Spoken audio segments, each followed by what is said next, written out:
Well, everybody, and welcome to a brand new episode of the Story to Screen podcast, movie podcast where we review all different kinds of movies, both new and old. I am your host, Chris, and joining me tonight is my comrade in arms, the soldier at my side, the one who will stand by me through any conflict, as big or small, even if it's a food war, is Ian Maffett. Hey, Ian, how's it going? Not bad. How are you doing this evening? I am doing well, doing quite well. I am just getting stuff ready for school. I am going to be going to take some college classes pretty soon for a visual effects program, which I'm kind of excited for. I've been wanting to kind of expand my my media skills, so that's one I want to tackle in the future. So, Ian, in the years we've known each other for a long time, have you done like special effects, like visual effects work, or more like graphic design, in that realm? I mean, I know you've done like maybe like some poster designs or something like that, but have you done like visual effects type of work before? It's that particular field is why I'm very glad I'm friends with Benjamin Curley, because when I took my film minor at KSU, that was still in its infancy stages, so they didn't really have a lot to offer, just kind of the basic stuff. So I never really got to dive into special effects as much as I wanted to. Okay. So I can deal with the green screen and drop a background, but that's about the extent of my abilities there. No problem. That's the stuff I'm about to learn myself. Well, I know a little bit of stuff, some green screen stuff, but all I know is that you got to make sure that there's no green stuff reflecting on your body or on your face, because you got to have a good distance between you and the green screen or the blue screen, because when you go through the cutting process, that's not too good at all. Yeah, it is tough when you're too close. Like my church does a daily Devo video series about 2 or 3 times a year, and so we've been using a green screen, and it was a bear because I had the people too close to the green screen at first, and that was annoying because I'd key it out too much and half of their arm would be missing and not enough, and they had this weird green tint, and it was like, okay, we need to figure out how this works. You should have kept those for Halloween surprises, like, and then have yourself or one of the other guys dressed up as Jason or Freddy Krueger, with a machete. I think there was one that was actually kind of around Halloween in which I accidentally keyed out part of our youth minister's head, and yeah, exactly, and it's not immediately noticeable, but if you look, it's like, oh, okay, yeah, that's weird. He's dead. Now, was it partially his face, or his whole face was gone? It was just part of. She was wearing a helmet, and it was a little bit of it was gone, so it was like, oh, okay, the part where the head is really. But anyways, yeah, that was fun. That sounds cool. Anyway, folks, tonight's movie review is the latest Christopher Nolan movie, Dunkirk.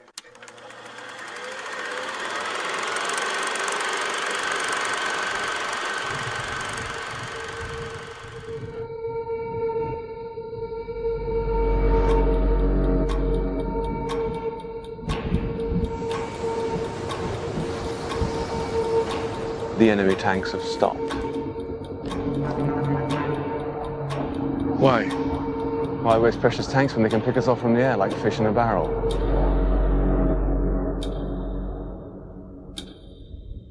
There are 400,000 men on this beach.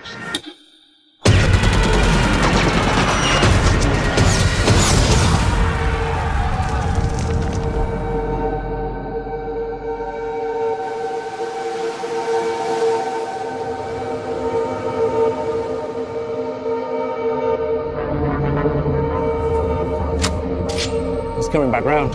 He's coming back round!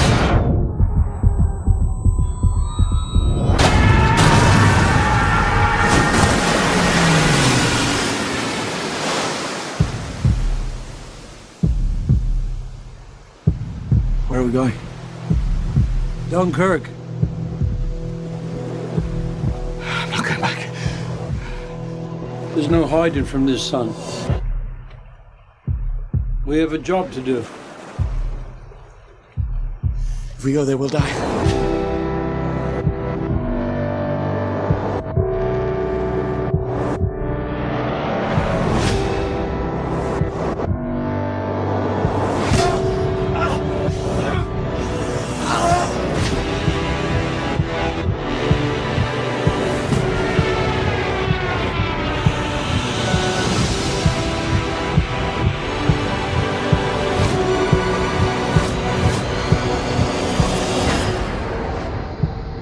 You can practically see it from here.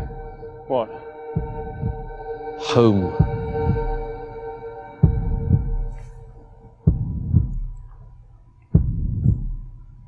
What you just heard was the trailer for Dunkirk. It was directed by Christopher Nolan and written by Christopher Nolan as well, and it stars Kenneth Branagh, Tom Hardy, Fionn Whitehead, Mark Rylance, Cillian Murphy, and Harry Styles from One Directions, a band that I haven't really listened that much to, so I don't know if they're any good or not. I'm not a fan either, so it's just kind of meh to me. Matt, okay, well maybe we might have an agreement right here about his acting, but anyway. Anyway, this is kind of the closure to the summer movie year of 2017 with Dunkirk. Highly anticipated, mainly it's because it's a Christopher Nolan movie, and when those come out, they are big events. I'm not gonna lie, I am a fan. Both of us are, Ian, real quickly, why don't you give us the plot?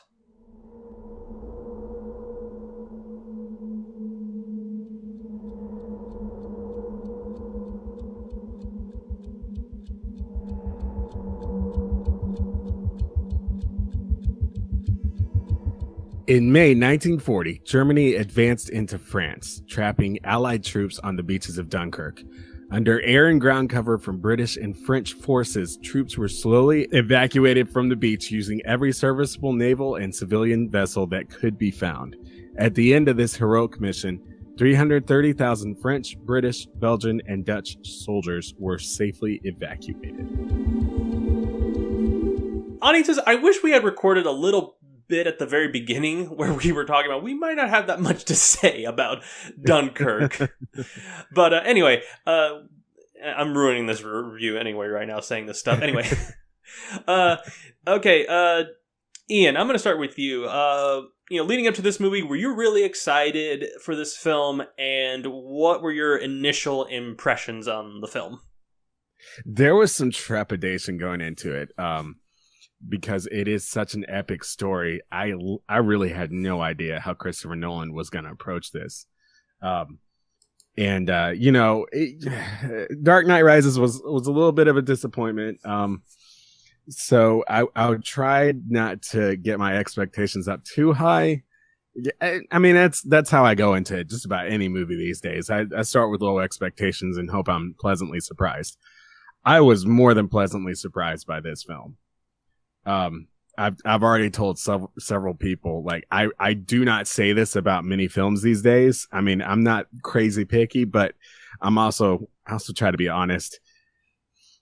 This was a cinematic masterpiece. Oh, wow. When you said that, wow. Okay. Gosh. Yeah. Well, it's. I think. And by the way, I'm not criticizing you or anything like that. I'm just yeah. It's just. I know that's ridiculously high praise. The only comparison I had for it walking out of the theater was Hitchcock. Just the feel and the style was very reminiscent of how Hitchcock often approached his stories. Interesting. Yeah. Okay. Are you done with your initial impressions? Yeah. Okay. Wow. I thought we were going to be... I think we're going to be on the opposite ends of this one, my friend. Wow, that's actually kind of surprising. Yeah, no. Okay, here's the thing. this movie has been getting a lot of buzz. Like even like the week before, the movie was getting like a lot of buzz, not just the critical acclaim, which I was noticing as a plus. Like, okay, good, that's a good thing. The thing that I was noticing at first was the whole, what is it, like, the movie's like 100 minutes long, and people were kind of saying like, oh, how can a filmmaker do that? How can with such a grand scale type of story like Dunkirk, how can you fit that story in 100 minutes? I will say this. I'm going to start with my positives. The first 25 minutes of this movie, which that's like 25% of the movie's length time. So that's like 1/4 of the film right there for you. I'm giving high praise for that. The first 25 minutes of this movie are astonishing. Like the opening scenes of Dunkirk in the French village, and Tommy, Fionn Whitehead, this new actor, playing this kind of a pivotal but kind of interesting lead role. It's seen from his eyes, but it's seen through the perspective of different characters. But anyway, those opening moments, like when you hear the bullets, being fired, you feel it. Like I literally like jumped in my seat. And in the theater, and it's like, oh, gosh, those are the moments that feel very Nolan-ish to me. Mm-hmm. And those the scene when Tommy gets onto the beach, and you see that massive landscape of the beach, and you see all those ships and soldiers. I mean, it is a breathtaking film to behold. And that's something I can't say for a lot of this year's blockbusters, with the exception of maybe War of the Planet of the Apes, which I loved. However, this is a movie that I walked away with I love the first 25 minutes. The rest of the movie I have a lot of issues with, and I think we'll get into that a little later, and it's mainly the other subplots and how Nolan tries to jigger them a little bit. Those are some of my issues, but like, what are some of the things that stand out to you as massive positives, and what do you think?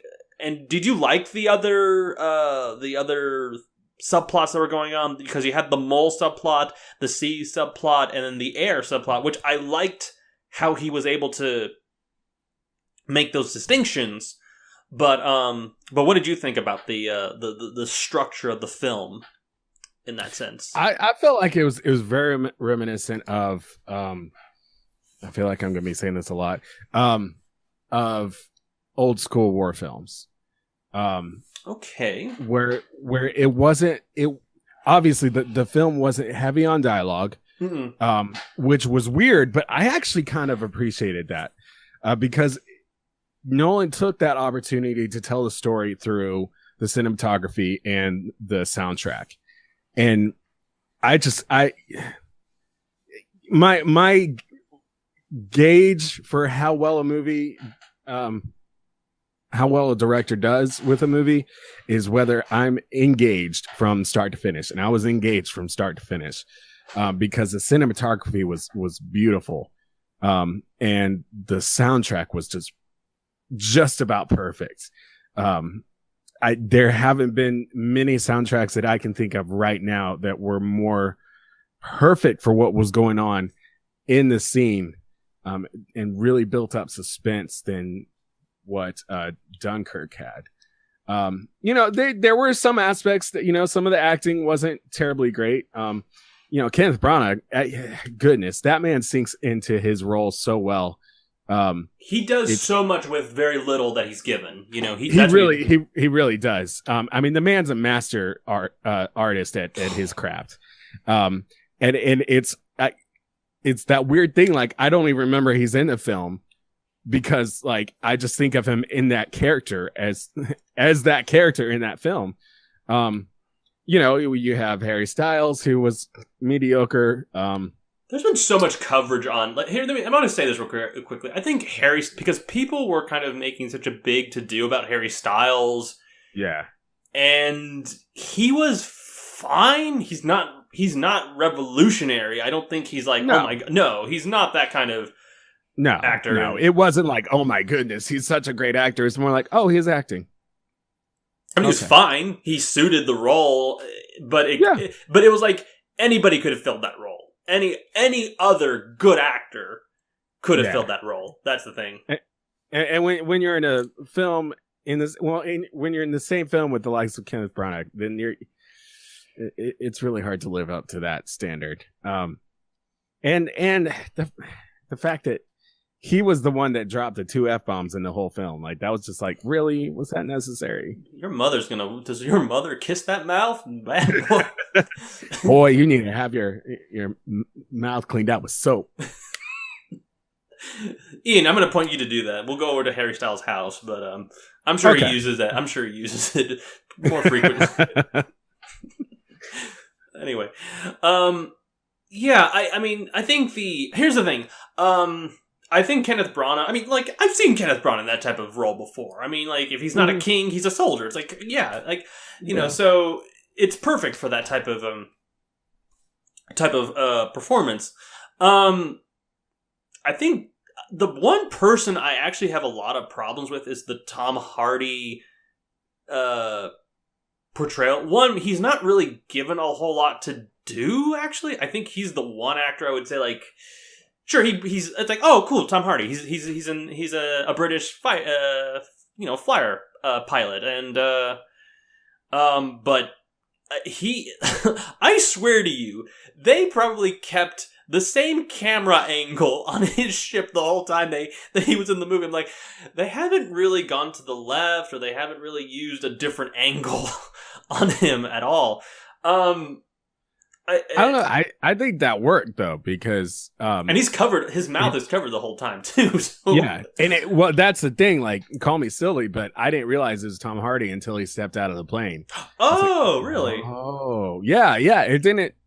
I don't know. I guess I was just so absorbed in what's going on, it didn't occur to me. I don't know. I think the thing that kept crossing my mind is if you've ever sat in or even been real close to one of those planes, it is a very confining space. Oh, I'm sure. So I felt like the camera being in that one spot on him the whole time kind of conveyed that feel. Mm-hmm. So, you know, yeah.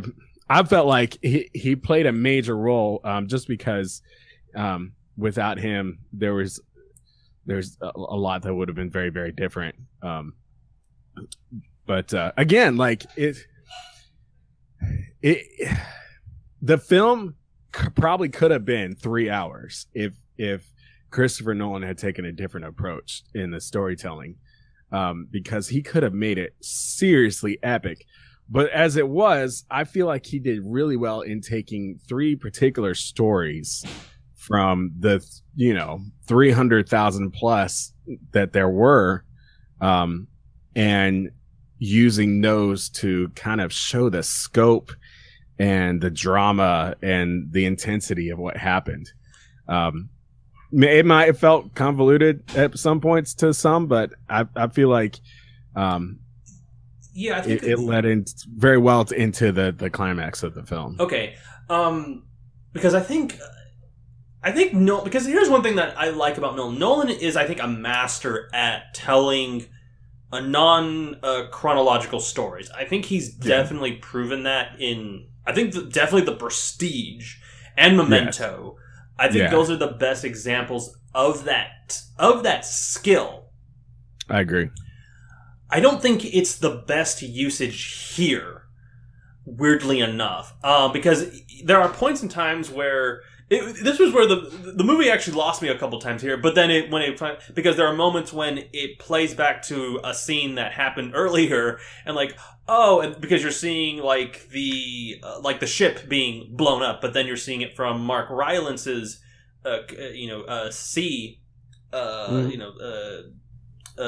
ship perspective, and then, or you see it from Tom Hardy's perspective, or you see it from the Fionn Whitehead's perspective. So it's a very they play it like 2 to 3 different times. I might even say 4 times actually.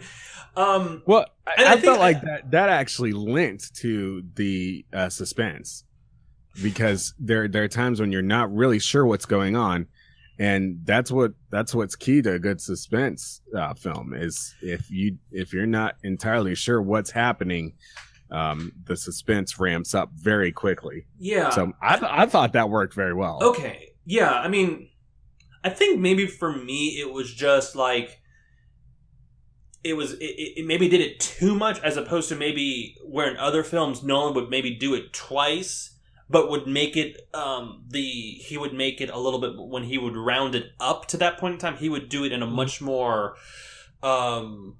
cleaner way. I don't know how to describe it.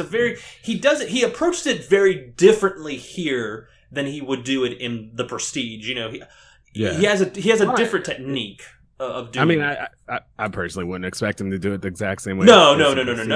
But if you saw Memento, and it's been a while since I've seen it, but it was so impactful when I saw it. Like, I feel like it was yesterday. It's a very disjointed movie. It is very hard to wrap your head around that film. But it works because after you see it, it's like, oh, now that exactly. Makes sense. Like that's what that film needed. In order to tell that story, because that ending is so whoa that if it had been any other way, it would have been just another whodunit kind of thing. But I feel like with what he had, the original history and the feel, you know, it may have felt a little disjointed at times, but I feel like Nolan brought it all together in that climax to kind of get you to the point where you're like, oh, I see now. Oh wow, that's awesome. And you know, he gets the audience like on that same page, and you know, you all kind of go, oh. Let me say this real quickly too. I think what Nolan does, I think the brilliant part of this movie, and these are the moments that actually worked for me. And this is the thing how I put it. The movie for me worked in moments. Like there are moments, especially in the theater, like the moment when that ship is struck that has all the soldiers in it and it's sinking, like the water just bursts through the ship, and there's at least like 50 guys in that one room, in that one little 2 guys, at least from what I could see, 2 guys, you know, get out of that. I mean, that was some really tense, like especially when Nolan brought in like the water element. He uses it in a he makes it feels like it's an enemy. Yeah. Because you know the water is definitely a character in this film. Yeah, the water, which is very unusual. And thinking about it, it's very much a character. And you don't really, or just the environment. You know, the environment, like you don't even know when these Germans. I mean, you don't see the Germans at all, minus the end. But you don't feel you feel their presence somewhere, like in the sky, whether or maybe in the land. It's a very interesting approach. That I think Nolan was definitely inspired by Kubrick with some of his films. Definitely. But I just loved the grandeur of the moments and the feeling, because it's very intimate. Like, it's grand, but it's very intimate. But you feel like, oh my gosh, you feel like you're there. That's the thing. Yeah. He emerges you in the realm, not necessarily in the situation. You know, and it's you don't really feel for the characters. You're more so witnessing the event from these characters' points of views, which. That's kind of rare. For these war films. And this movie is not like gung-ho, patriotic, you know, we're going to kill the bad guys, you know. It's not that type of film in some... I have several friends online who took this film to task with how they presented or did not present the Germans. And I know some people felt like it was too PC or whatever. I don't really feel like that was the case. I feel like the Germans, while being a motivating force in the film, you don't see them because that's not the main point of the film. I think Nolan focused on what happened, the bravery and courage of all these people, and how all that came together to get 300,000 people off a very, very dangerous beach, where they're completely exposed to enemy fire, back home to regroup and get ready for the rest of the war. Mm-hmm. So yeah, I like, it's, again, I keep going back to the old war films, where there's not a lot of blood and gore, and there's not a lot of, I guess you could say, character development. It's just, I would say this though. I think the characters in the older war films, they might have. I think they had character development, and I think they had a personality. Where in this film, they really don't have individual distinct personalities. They're just soldiers. They're just individuals in the situation. I didn't think they had distinctions between each other. You know what I mean? Yeah. Oh yeah. No, I see what you're saying. You may be thinking of like the films like The Dirty Dozen and stuff like that, where they're very particular characters and they do very particular things in those roles. But I'm thinking more of the broader scale films. Bridge of the River Kwai comes to mind, where it's not so much focused on the characters themselves, but the story. Mm-hmm. Yeah. This is what happened. The more historically based, historically accurate films. Yeah. I think that was what Nolan was really trying to get at, was just like, hey guys, here's what happened. And that's pretty much it. Yeah. Like here's the Nolanized version of Dunkirk about this particular conflict. And I think here's the thing. I think Nolan I applaud him because I get the sense that he's definitely trying to test himself. Yeah, as a filmmaker. Yeah, I agree. Yeah, because Nolan, when you think of Christopher Nolan, you do not think historical war film. No, this is his first historical period piece since The Prestige. Mm-hmm. I mean, everything else has been a very modern film. But the thing I was going to say is that, when you feel like he's definitely trying to test himself because, he's like, well, and maybe I don't know if it's to a fault or not. Maybe he's like, well, what have I not done yet? And what is something that I haven't done yet that I can use with the style of storytelling that I know, like that I do. Mm-hmm. What can I use that towards? And I'm not gonna lie. I think I actually kind of enjoy this film better than Interstellar and The Dark Knight Rises because. Interesting. Yeah, I think I could see myself putting this one on. Maybe. And here's another thing too. Like this is something that's very common with Christopher Nolan movies. You have to go see it again in order to appreciate it or to dissect it a little bit more. Definitely.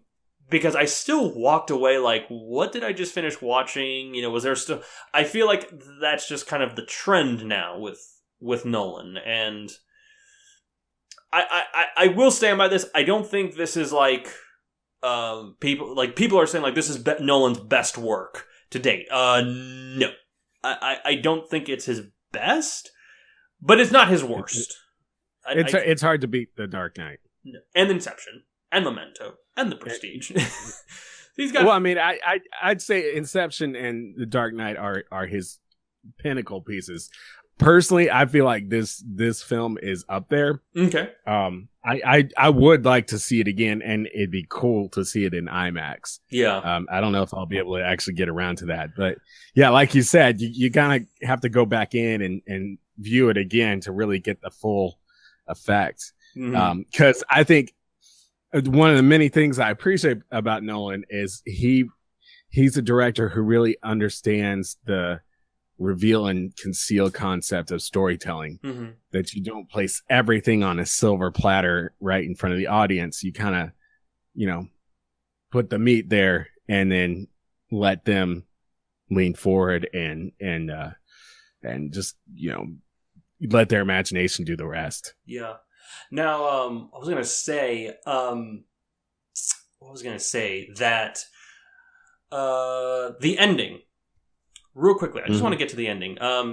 There was some. You said you kind of hinted that the ending kind of surprised you in some ways, because there was something else about like the exact ending, because you kind of get the spinning of the top type of moment, which I want to talk about. But what was something you said? There was something about the ending that surprised you. Oh, it's just Tom Hardy. Oh, okay, just that was it right there. Just the reveal. I had not associated his name with this film up to that point, so it was okay. That is Tom Hardy. Okay. Okay, the thing I wanted to talk about was the very end, because, you have Tommy reading the Winston Churchill speech on what had just occurred at Dunkirk. Mm-hmm. And it's a very, very patriotic, message to the British people. But at the very end, like, this is like the spinning of the top moment that I was referring to. Like, Tommy just, like, kind of looks at the paper and just, like, tosses it to the side. Is that a commentary Nolan's making about war? Or an anti-war statement? It's very interesting because you leading up to the end, you have after they've been saved, they get onto this train, and there's this person, like, handing out some, like, blankets and food, and one guy says, you guys survived, congratulations, etc. And then one guy says, we survived, Oh, yeah, the guy said, you've come back, you're safe, we just survived, that's it. There was no real, like, we didn't really fight for our country, there was no fighting for freedom or anything like that, we were just out there to survive. And then you get to the end, and you're kind of wondering to yourself, is this what Nolan is trying to say? Is this an anti-war film statement? What did you take away from that particular moment? That was kind of an interesting... Because I was like, oh, wait a minute. Yeah, that's the moment where Nolan kind of gives you, like, here's the question. Yeah, I don't know. I don't think... I think with a film like this, it's easy to read too much into it. Okay. And I just feel like Nolan's just kind of setting the stage for what's to come, kind of giving the audience a taste and basically going, all right, now, there's plenty of other stuff out there on this topic. Go check it out yourself. And I feel like for the characters themselves, it wasn't so much of a, I'm so done with this. It was more of a, okay, we're gonna recoup and we're gonna get back at it. Okay. Because that one ending kind of seemed peculiar. It's just like, well, we're back into the thrust of it. Okay, so that's what you're kind of saying. We're going to be thrown back to the thrust of it pretty soon. Okay. Yeah. Not so much we're done with this. More like okay, we'll put this aside for now and we'll get back to it later. Okay. Well, that's gonna do it for our review of Dunkirk. What are your closing thoughts, Ian, and do you recommend it? I really enjoyed this film. It's been a long time since I've enjoyed a film like this, as much as I did, just because of the storytelling. And I highly recommend people go see it. Again, to families with younger children, there are 2 F-bombs dropped in it. So be careful of that. But other than that, go see it. Especially if you get a chance, go see it in IMAX, because I'm sure that's just killer. I'm sure. And do I recommend Dunkirk? You know what? It is a pretty ambitious film. It is very amazing to behold. Those first 25 minutes, again, are just breathtaking to behold. Again, if you're a Nolan fan, go check it out. If you're a World War II fan, it's a different type of war film. Very different. It's not your grandfather's type of war film. It's a very experimental type of film in that genre. So I do give it a recommend, but it's going to be like, approach it with caution, because you might come out of it very Mixed. That's all I'm going to say. You might come out like, not really my cup of tea, but, still might enjoy nonetheless.